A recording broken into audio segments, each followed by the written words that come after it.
Matthew 4:10. Worship the Lord your God, and him only shalt thou serve. Exodus 20 verse 3. Thou shalt have no other gods before me. Romans 13:8. Owe no man anything but to love him.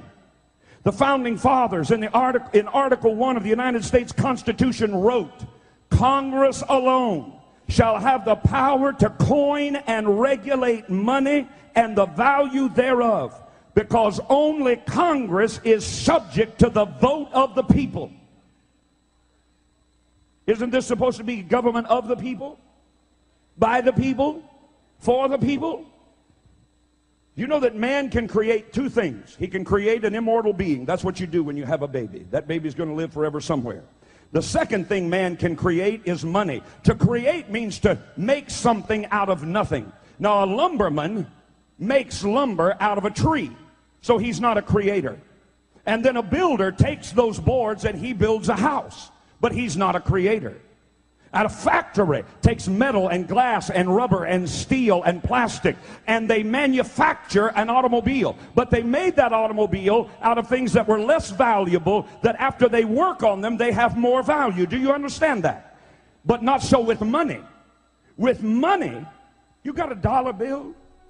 With money, somebody give me a dollar bill. With money, somebody give me a $20 bill. Somebody give me 20. I just need one. I got a 20. Give me something else. What you got? A 1. All right. Did anybody notice that these two pieces of paper are the same size? Do you notice that they have the same amount of ink on them? Do you notice that they're made out of the same virtually worthless stuff? It's paper. Did you get it? It's paper. When we create money, we have created an instrument of value that has no value of its own. And it's just as expensive or inexpensive to print the 20 as it is to print the 1. I'm here to prove to you that bankers, especially in the Federal Reserve System, make multiplied trillions of dollars and never create one thing of value. Are you with me? You want to learn this or not? Are you sure? An automaker might make 1 or 2% profit. A builder might make 10% profit. But the printers of money have no limit to the amount of money they can create and the wealth that they can create for themselves. Money's the bloodline of a civilized society. It's the instrument by which a product is sold or bought. Reduce the supply of money below the necessary levels to sustain trade. Reduce the amount of this in the system below the levels necessary to sustain the current trade, and you create a depression. In 1930, let me ask you a question. Did we not have farms? In 1930, did we not have factories? Did we have the greatest roadway system in the world at that time? Yes. Did we have the greatest communication system in the world at that time? Yes. Did we have the greatest opportunity of trade with oceans on both sides and water systems like the Mississippi River running through the width and breadth of this nation? Did we have ability to move our goods and services? Yes. Did we have transportation and roadways? Yes. What did we not? Did we lack workers? Then what happened? I'll tell you what happened. The bankers decided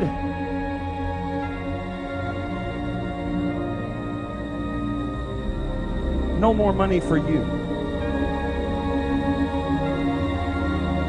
They got out of the stock market. I can give you the family names. They got out of the stock market the year before. Do you know all the money that was lost in the stock market as people began to sell their stocks one after the other, after the other, after the other, and stocks that were valued at $10,000 were selling for 15 cents?